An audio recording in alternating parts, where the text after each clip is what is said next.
기억하고 감사하라, 그런 주제로 말씀을 전하겠습니다. 오늘 신명기 강의 88번째 시간입니다. 하나님의 은혜를 기억하고 감사하라. 우리 인생을 되돌아보면은 다 하나님의 은혜입니다. 이제까지 하나님께서 베풀어 주신 은혜로 사는 것이고, 오늘 새벽에 날씨도 추운데 여러분이 이렇게 하나님 전에 나와서 기도하고 싶은 마음을 가진 것도 은혜고, 그걸 실천에 옮겨서 새벽에 나와서 이렇게 기도의 자리에, 복된 자리에 나온 거, 이게 다 하나님의 은혜입니다. 이게 어떻게 인간이 이 시간에 잠자야 되는데 4시에 일어나가지고 이 추운 겨울에 여기 올 수가 있겠어요? 이 나오고 싶은 마음이 생기니까 왔잖아요. 또 나오고 싶은 마음이 생겨도 시계가 따르르 했는데 더 자고 싶지 않습니까? 그럼 또 못 오는 거예요. 근데 하나님이 그 마음도 주시고 벌떡 일어나게 하시고, 교회까지 쫙 오게 하시고, 오늘 새벽에 오셨으니 이 기도의 해목으로 오신 여러분, 하나님이 찾아오셔서 여러분 기도 들어주실 줄 믿습니다. 자, 오늘 이 말씀을 보면 하나님이 베풀어 주신 은혜가 너무나 큼에도 불구하고, 오늘 보면은 이 하나님의 은혜에 대해서 쭉 이야기합니다. 이 32장을 어제 제가 뭐라 그랬어요?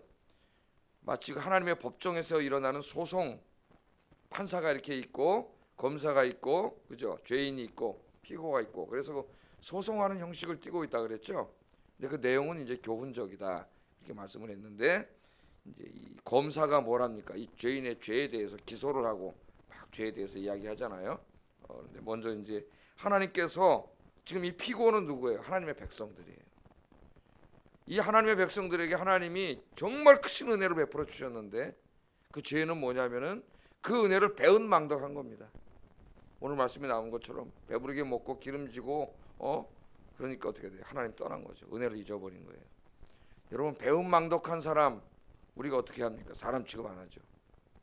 여러분, 그렇게 여러분 누구에게 은혜를 베풀어 주셨는데 그 사람이 그 은혜를 싹 까먹고 여러분 배반하고 가보세요. 어떻겠어요? 이런 배은망덕한 놈 그럴까입니까? 은혜도 모르고 화가 막 날 거 아니에요? 그런 마음으로 오늘 이 말씀이 기록이 돼 있어요. 자, 먼저 하나님께서 베풀어 주신 은혜에 대해서 쫙 이야기를 합니다. 7절부터 14절까지. 그러니까 이 지금 오늘 우리가 읽을 이 말씀은 단지 이 시대의 이스라엘 백성들에게 국한된 말씀이 아니고 타락한 본성을 가진 우리 모두의 모습이에요. 그게 여기에 담겨 있어요. 하나님의 큰 은혜로 구원받고 그 은혜로 살아가면서도 날마다 하나님의 은혜를 잊어먹고 배은망덕하게 살아가는 우리 인간들의 모습. 그때마다 하나님이 다시 돌아오게 하시려고 사랑의 매를 드시는 거죠. 때리는 거예요. 말 안 들으면 때려야죠, 자식이. 그래야 돌아오죠. 때리지 않으면 어떻게 자식이 방자해진다 그랬어요. 하나님께서 잠언에서 사랑의 매를 들고 하나님 때리십니다. 징계가 없는 자는 뭐라 그랬어요? 하나님이 사생하여 버린 자니라. 하나님 그렇게 말씀을 하시죠. 오늘 그 말씀이에요, 내용 전체가. 자, 먼저 이스라엘에게 하나님께서 베풀어 주신 은혜를 기억하고 생각하라. 이 은혜는 항상 어떻게 돼요? 기억하고 생각해야 됩니다. 우리는 너무나 잘 잊어먹어요. 은혜는 어디다 기록해요? 물에다가 기록하고, 물에다 써봤댔자 보면 그건 수가 없어지지. 원수는 어디다 기록해요? 마음에다가 확 새기든지 돌에다가 확 새기든지 절대 안 잊어먹어. 그래서 사람이 100번 잘해주다가 한 번 잘못해주면은 사람은 100번 잘한 것과 감사한 거는 싹 잊어먹어요. 뭐만 서운해요? 한 번 그 잘못한 거 그거 한 번 서운해요. 인간이 그렇습니다. 하나님에 대해서도 그래요. 자, 이 봅시다. 7절 9절. 첫째, 하나님의 은혜를 세 가지로 얘기하고 있는데, 하나는 선택과 구속, 두 번째 은혜는 인도하심과 보호하심, 세 번째는 땅을 주셨으니까, 땅이 뭐예요? 우리로 말하면 생업의 터전이죠. 생업의 터전과 일용할 양식을 주시는 은혜. 이 세 가지 우리도 마찬가지죠. 하나님. 자, 먼저 하나님께서는 많은 민족들 중에서 이스라엘을 특별히 하나님의 백성으로 선택해 주셨다, 그 얘기를 합니다. 그게 7절 9절이에요. 옛날을 기억하라, 역대의 연대를 생각하라. 내 아버지에게 물으라, 그가 내게 설명할 것이요 내 어른들에게 물으라, 그들이 내게 말하리로다. 지극히 높으신 자가 민족들에게 기업을 주실 때, 인종을 나누실 때, 이거 언제입니까? 하나님이 인간을 창조하시고 인간이 땅에 번성할 때 그 인종을 나누시고 그 인종들이 또 어떻게 돼요? 민족으로 다 나누셔가지고 그 살들의 땅 경계를 다 하나님께서 정해주시고 살게 하실 때 그런 말이죠. 그때에 이스라엘 자손의 수요대로 백성들의 경계를 정하셨도다. 여호와의 분깃은 자기 백성이라 야곱 그가 택하신 기업이로다. 그러니까 첫째 여기서 강조하는 건 뭡니까? 하나님은 이스라엘의 하나님만이 아니라 이 땅에 존재하는 모든 인종과 모든 민족을 주관하시는 하나님. 그 말을 하죠. 누가 다 그렇게 해놨어요. 인종을 나누고 민족을 나누고 그들이 살 경계를 정하시고 이걸 다 하나님이 하셨다는 거예요. 그러니까 하나님은 단지 그 팔레스틴에 살던 그 이스라엘만의 하나님이 아니라 온 민족과 열방의 하나님이세요. 그런데 그 하나님께서 수많은 민족들의 주권자이신데 그런데 특별하게 누구와 언약을 맺으셨어요? 이스라엘 백성들과 언약을 맺었다는 거예요. 모든 민족들의 하나님이신 그 하나님이 특별히 그 많은 민족들 중에서 이스라엘을 어떻게 하신 거예요? 오늘 말씀에 보면 택하신 거죠. 하나님이 선택한 거예요. 이스라엘 택하셔서 하나님의 백성으로 삼으셨다. 여기 여호와의 분깃으로 삼았다는 것은 하나님의 소유로 삼았다. 하나님의 소유된 백성, 즉 언약 백성으로 삼았다 그 말입니다. 하나님이 특별히 하나님의 거룩한 백성으로 그렇게 삼았어요. 왜 이스라엘만 그렇게 삼았어요? 이스라엘이 뭐 다른 민족보다 수요가 많아서 그랬습니까? 우리 이미 배웠죠. 신명기에서 네가 다른 민족보다 수요가 많아서 너를 택한 게 아니라 그랬어요. 그들이 도덕적으로도 뭐 훌륭해서 이스라엘을 선택했습니까? 그게 아니라 그랬어요. 왜 선택했다 그랬어요? 내가 너를 사랑하기 때문이라 그랬어요. 사랑하기 때문에. 왜 이스라엘을 사랑했는지 그는 알지 못합니다. 하나님께서 아브라함을 택하시고 아브라함의 후손들이 이스라엘 백성들이죠. 하나님이 그들을 택했어요. 뭐가 잘나서 택한 게 아닙니다. 그냥 하나님 택하신 거예요. 전적인 하나님의 주권이고 전적인 하나님의 은혜입니다. 그게 하나님의 신비예요. 우리가 잘 알지 못해요. 하나님 택하신 거예요. 그거는 저와 여러분도 마찬가지예요. 이 70억이나 되는 이 지구상에 어마어마하게 많은 사람들이 살고 있는데 하나님이 그 중에서 여러분들을 택하신 거죠. 택하셔서 하나님의 자녀로 삼아주신 거예요. 왜 그랬느냐? 모릅니다. 말씀대로 그대로 하면은 네가 다른 민족보다 뭐 수요 높고 잘나고 도덕적으로 뛰어나고 그래서 택한 게 아니라 오직 내가 너를 사랑하기 때문에 택했다 그래요. 하나님이 사랑하기 때문에. 왜 나 같은 놈을 사랑했는지는 하나님의 신비입니다. 그러니까 은혜예요. 너무나 감사한 거죠.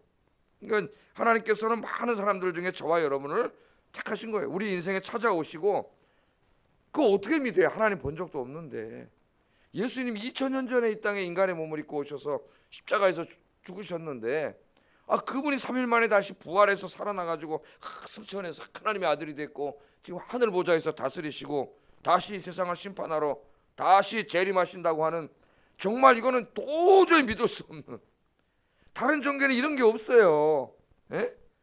그런데 이거 하나하나가 도저히 믿을 수 없는 기독교 교리는 정말 인간의 이성으로는 도저히 믿을 수가 없는 거예요. 주님이 다시 오셔? 정말 오실까요? 우리 지난주 금요일 배웠잖아요. 창세전부터 이 하늘이 파랗게 이렇게 지금 세상이 멀쩡한데 무슨 주님이 오셔서 심판을 하냐고 사람들이 조롱하잖아요. 어떻게 죽은 사람이 부활을 해? 다 태워서 뿌려버렸는데 다 강물에 떠내려갔는데 뭘 어떻게 다시 부활을 하냐 이거예요. 그런데 이게 우리 기독교 중요한 교리야. 도저히 믿을 수 없는 거죠 이거. 특별히 저 같은 사람은 의심이 또 많은 사람이 다 봐봐서 믿는 사람인데 저는 신학 성경을 믿어도 다 연구해가지고 그렇군요 이렇게 깨닫고 그래서 목사가 된 거예요. 하나님께서 다 연구 궁금하면은 옛날부터 궁금하면 가만히 있지 못했어요. 그래서 어디 가서 주석이나 뭐 꺼내다가 다 봐가지고 확인하고 청년 때도 라디오 설교 듣고 있다가 목사님도 어떤 목사님 설교를 듣다가 이게 정말 이런 뜻 아닌 것 같은데 그래가 책 다 찾아다 딱 이게 설교 틀렸네 이랬어요. 정말 믿지 못하는 사람들인데 이걸 어떻게 다 믿었습니까? 이 하나님 보이지도 않는데 어떻게 하나님 존재하고 주일날 제가 설교했지만 살아계신 하나님 어떻게 믿었어? 하나님이 천지를 창조하시고 인생을 창조하셨다는 거 어떻게 믿어요? 이걸 다 누가 믿게 하셨어요? 하나님이 믿게 하셨죠. 예? 하나님 믿게 하셔서 저도 목사가 됐죠. 목사 그렇게 안 되려고 그러는데 하나님한테 콧구멍에다가 이렇게 끼워가지고 끌고 와가지고 저 다른 사람들처럼 저는 막 목회자 되려고 막 기도하고 이래서 목회자 된 사람이 아니에요. 어떻게든지 안 해보려고 코 끼워서 끌려와가지고 하나님이 그 목사 시켜줘서 하나님 말씀 증거하게 하시고 모든 게 은혜. 여러분 정말 오늘 새벽에 이렇게 난 여러분이 나와서 이 새벽에 기도하는 게 난 이게 기적이라고 봐요. 저는 목사니까 나와서 이제 설교되니까 나왔는데 정말 우리 성도님들 대단하신 거예요. 이 믿음이. 이게 다 뭐예요? 하나님의 은혜예요. 하나님의 은혜. 우리 구원해 주신 하나님의 은혜. 도저히 믿을 수 없는 것을 믿게 하시고 구속받게 하시고 이제 정말 중요한 게 남았죠. 여러분 축복이 뭐가 남았어요? 천국에 이제 영생을 얻고 천국에 가는 복을 얻었는데 이 복을 하나님 우리에게 주신 줄로 믿습니다. 이 은혜만 생각해도 감사하죠. 평생 감사. 그런데 하나님이 그렇게 했을 뿐만 아니라 이스라엘 백성들을 택해서 구원해 하셨을 뿐만 아니라 두 번째는 애굽의 노예 생활로부터 구원하시고 광야길 40년 동안 지켜주셨다는 이 놀라운 얘기를 또 합니다. 10절 12절 자 여기 보세요. 여호와께서 그를 황무지에서 짐승이 부르짖는 광야에서 만나시고 호위하시며 보호하시며 자기의 눈동자같이 지키셨다. 다 이제 상징적인 언어들입니다. 그렇게 그 형편없는 애굽의 노예 생활할 때 하나님이 다 택하시고 구원하셨다는 상징적인 말이죠. 그런데 하나님이 어떻게 하셨어요? 이 동사가 뭐가 나와요? 만나주시고 호위하시는 건 뭐예요? 이렇게 탁 지킨다는 말하고 비슷하지만 좀 다르죠. 이렇게 주변에서 쫙 대통령이 딱 지나가면 어떡합니까? 옆에 양쪽에 경호원들하고 경찰차가 쫙 호위하고 지나가면 거기 가면 누가 끼어들겠어요? 그죠? 쫙 호위하고 있잖아요. 그리고 또 어떻게 해요? 하나님 지켜주시고 동사가 3개 나와요. 만나주시고 호위하시고 보호하시고 3가지잖아요. 하나님께서 지금 이거는 이스라엘 백성들만 하는 게 아니라 이 광야 같은 세상을 지나가는 우리들에게 하나님이 이렇게 지켜주시는 거예요. 여러분 기도할 때 오늘도 만나주시고 기도하며 하나님 불병거를 보내주셔서 여러분 다 호위하시면서 보호하시고 지켜주실 줄로 믿습니다. 하나님이 보호막을 딱 치시고 지켜주시니까 여러분 우리가 건강한 거고 저도 하나님 백 믿고 이렇게 사는 거예요. 안 그러면 사람들이 불안해서 살 수가 없어. 뭔 일이 생길지 모르니까. 그런데 여러분 기도하는 사람은 불안이 싹 사라져요. 기도하면 왜? 믿음이 생기기 때문에. 누가 지켜준다? 하나님이 지켜준다. 하나님이 날 지켜주신다. 불병거를 보내주시고 불성벽을 치시고 스가랴 2장에 보면 불성벽이 나오죠. 상징적인 말로 하나님이 이렇게 말하잖아요. 이스라엘 백성들 딱 성벽을 지어서 천사가 딱 나가는데 하나님이 천사를 다시 불러들여 거기다 담을 쌓지 말라 그래. 왜? 그러면서 뭐라 그래? 스가랴 2장 5절 내가 너희들의 불성벽이 되어준다 그래. 하나님이 불성벽 담을 쌓을 필요 없어요. 불로 지켜주잖아요. 불로. 여러분 저 부자 동네 가보세요. 얼마나 돈이 많은 사람들이 사는지. 평창동 뭐 저 강남 여기 또 여기 이태원 이 뒤에 가면은 진짜 수십억짜리 집에 사는 사람 얼마나 돈이 많은지. 그 돈이 많을수록 뭐예요? 불안하니까 담을 쌓고 높이 담을 쌓고 전기줄도 치고 또 그 카메라 달아놓고 같이 돈 모아서 또 사설 경비원 사서 붙여놓고 아유 나는 대자로 그냥 큰 대자로 자는데 여러분 하나님이 지켜주십니다. 하나님 다 지켜주시는데 참 이 기가 막힌 비유를 들으세요. 마치 이제 직유법을 사용하는 거죠. 마치 설교가 쏙 들어오라고 독수리가 자기의 보금자리를 어지럽게 하여 자기의 새끼 위에 너풀거리며 그의 날개를 펴서 새끼를 받으며 그의 날개 위에 그것을 엎는 것 같이 여호와께서 홀로 그를 인도하셨고 그와 함께한 다른 신이 없었도다. 광야길 지나올 때 지켜주신 거 얘기하는 거죠. 자 이거 무슨 그림입니까 여러분? 독수리가 자기의 보금자리를 왜 어지럽게 해요? 새끼를 낳아가지고 높은 어디 바위 틈이나 어디다가 새끼 만들어서 이렇게 집을 지어가지고 거기다 새끼들을 딱 놓잖아요. 그럼 새끼들 맨 처음에 물어다 주다가 좀 있으니 그대로 두면 안 되잖아요. 얘네들은 날아야 되니까. 그럼 독수리가 어떻게 하냐? 어미가 와가지고 이걸 흔들어 버려요. 흔들면 독수리 새끼들이 깜짝 놀라고 어떻게 해요? 부다닥 나와서 처음으로 자기도 모르게 부다닥 한단 말이에요. 나르려고. 그 막 이제 나는 걸 비행을 배우는 건데 그때 힘이 붙이니까 맨 처음 어떻게 돼요? 힘이 붙인 놈이 떨어지면 죽잖아요. 그 떨어질 때 독수리가 어떻게 한다는 거예요? 밑으로 날개를 쫙 펴가지고 슉 날아가서 날개를 쫙 받는다는 거예요. 그러니까 지금 이게 그러죠. 그렇게 하는 것 같이 하나님이 너를 광야로 인도해 오셨다는 거예요. 우리 광야길 지나올 때 힘든 일도 있고 어려운 일도 있고 인생길 살다 그러잖아요. 그게 뭐 하는 겁니까? 우리가 푸른 창공을 훨훨 나는 독수리가 되기 위해서 하나님이 여러분 탁 치는 거예요. 안 그러면 어린애같이 온상에서 자란 뭐예요? 화초같이 돼버려요. 조금만 바람 불어도 죽고 햇빛 쬐도 죽어버려. 그런 사람이 아니에요. 혼자는 날지도 못하고 맨날 그런 어린애 같은 신앙이 아니라 푸른 창공을 확 날르는 독수리.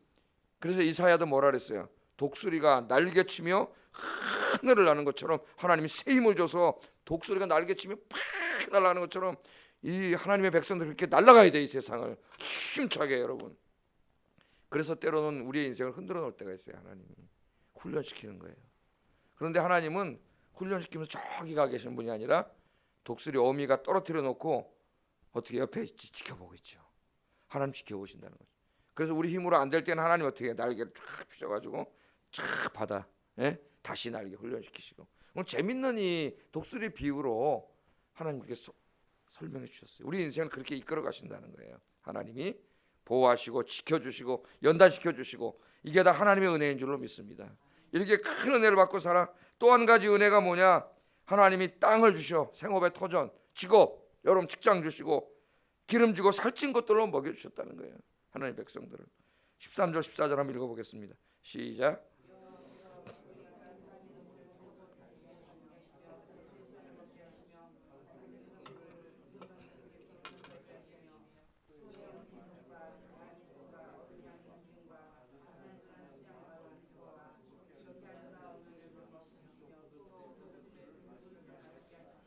아멘. 여호와께서 그가 땅의 높은 곳은 가나안 땅을 말합니다. 적과 거리 흐르는 땅. 옛날 이제 고대 근동 사람들이 에집트에서 이 위로 올라올 때는 올라간다 그랬어요. 부산에 있는 사람이 서울에 어떻게 한다 그래요? 언덕도 아닌데 올라간다 그러잖아요. 서울에 올라간다. 그런 표현이라고 보면 되겠습니다. 가나안 땅을 말해요. 가나안 땅을 타고 다니게 하시며 밭에 소산을 먹게 하시고 반석에서 꿀을 굳은 반석에서 기름을 빨게 하시고 이따 가나안 땅에 보면 이게 야생벌들이 그 바위 위에다가 이렇게 야생집을 지어놔가지고 거기서 꿀을 채취하고 막 그러니까 바위 틈에도 촉박한 바위 틈에도 꿀이 있고 막 그런 얘기입니다. 이게 그런 얘기예요. 반석에서 굳은 기름을 빨게 하시고 이것들은 이 돌 사이에 자갈밭이 많은데 그 가운데도 포도나무, 감람나무 막 이런 것들을 막 하나님께서 자라게 하신다는 거예요. 그래서 막 먹여주시는 거 보세요. 소와 엉긴 젖과 소와 엉긴 젖 요새로 말하면 뭡니까? 치즈 정도 될까요? 막 그런 거 같겠죠. 양의 젖과 어린 양의 기름과 바산에서 난 수장과 염소와 지극히 아름다운 밀을 먹이시며 포도즙의 붉은 술을 마시게 하셨도다. 그러니까 지금으로 말하면은 최고 맛나고 기름지고 값비싸고 그런 귀한 음식들이에요. 최상의 음식들. 소고기 묵고 또 뭐 랍스터 묵고 하나님께서 최고 좋은 것들로 상징적인 그림이죠. 가나안 땅, 그 좋은 땅을 하나님 주신 거기는 척박한 땅이 바위에서도 막 꿀이 나오고 자갈밭에서도 포도나무가 자란 그런 땅에다가 거기 들어가서 가축이 잘 돼서 온갖 먹을 걸 하나님이 다 주시. 여러분 우리가 이걸 돌아볼 때 우리의 인생이 다 하나님의 은혜입니다. 하나님이 여러분 천국 가실 때까지 이렇게 먹여주실 줄로 믿습니다. 하나님께서 생업의 터전도 주시고 먹여주시고 다 우리가 뭐 때문에 사는 거예요? 지금 하나님의 은혜로 사는 거예요. 그러니까 우리 인생을 되돌아보면은 이 세 가지가 다 나타나요. 우리의 삶 속에 때로는 하나님이 연단시키고 날게 하시려고 우리 삶의 터전을 흔들어 놓을 때도 있습니다. 안 그러면 사람은 연약해져요. 흔들어 놓을 때도 있어요. 그렇지만은 결국 하나님이 다 복을 주신 거예요. 하나님의 은혜예요. 우리는 놀라운 하나님의 은혜를 다 이렇게 받고 살기 때문에 늘 하나님의 은혜를 기억하고 생각하고 감사하면서 살아야 됩니다. 이 감사가 넘치는 여러분 되기를 주의 이름으로 축복합니다. 이 감사가 넘치는 사람은 하나님을 예배하고 하나님을 섬기고 말씀에 순종하며 살지요.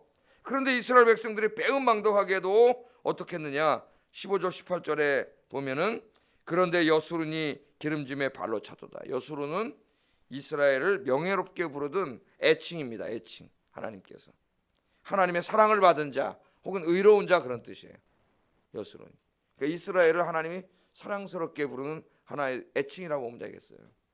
그런데 이 여술은이 기름짐에 하나님 복을 주셔가지고 먹고 살만하게 됐다 이 말이에요. 돈도 많이 벌고 집도 있고 먹고 살만해지니까 발로 차버렸어요. 누구를 발로 찼어요? 하나님을 발로 차버렸어요. 하나님. 이 상징적인 언어지만 거기 줄을 쳐놔 보세요.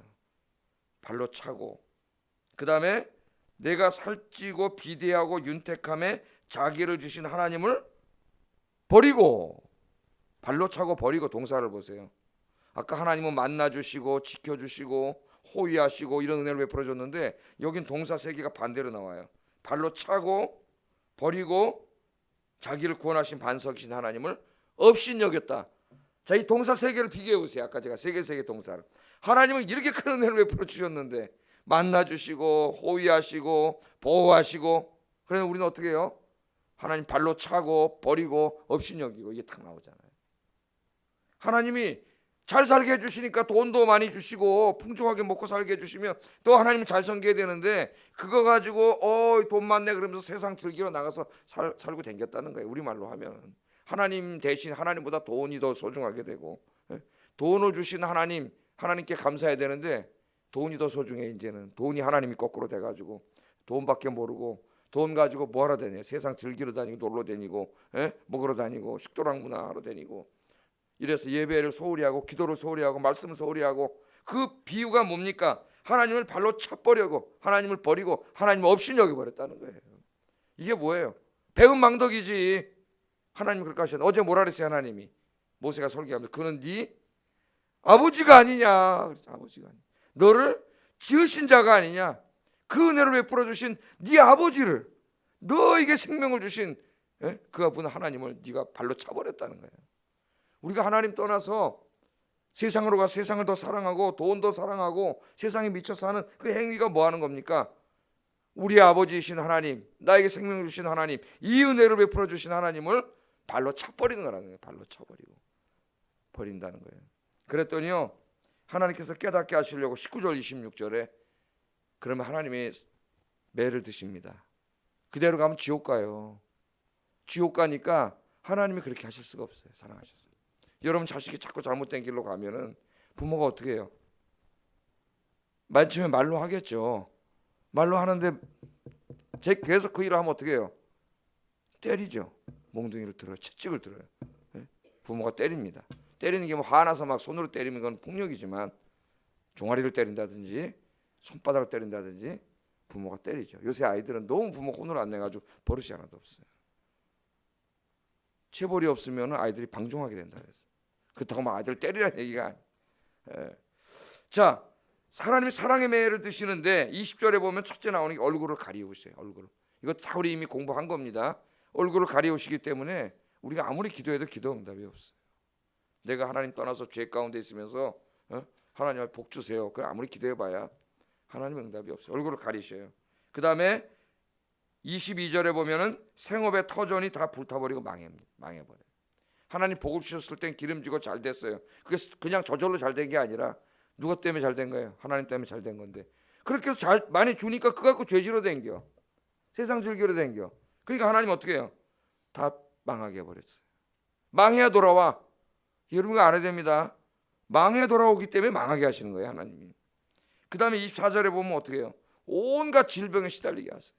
질병. 그 다음에 25절에 보면은 주변 민족들이 침략하여 전쟁이 일어나고 내후 외환이 일어나는 거예요.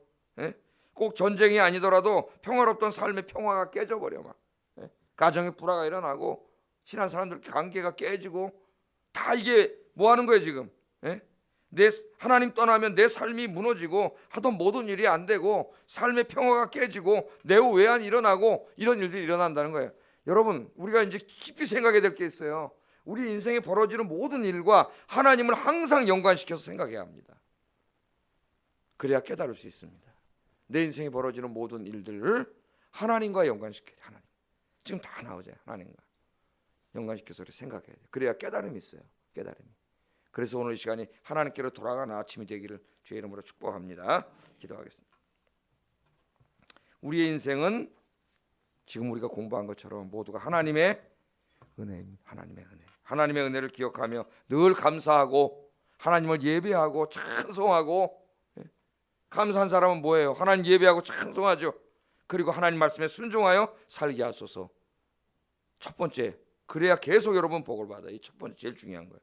두 번째, 하나님 은혜를 잊어먹고 배은망덕한 삶을 사는 게 있다면 오늘 아침 말씀 들은 이 아침에 다 끊어버리게 하시고 하나님께로 돌아오는 시간이 되게 해달라고 같이 기도하겠습니다. 사랑과 은혜가 충만하신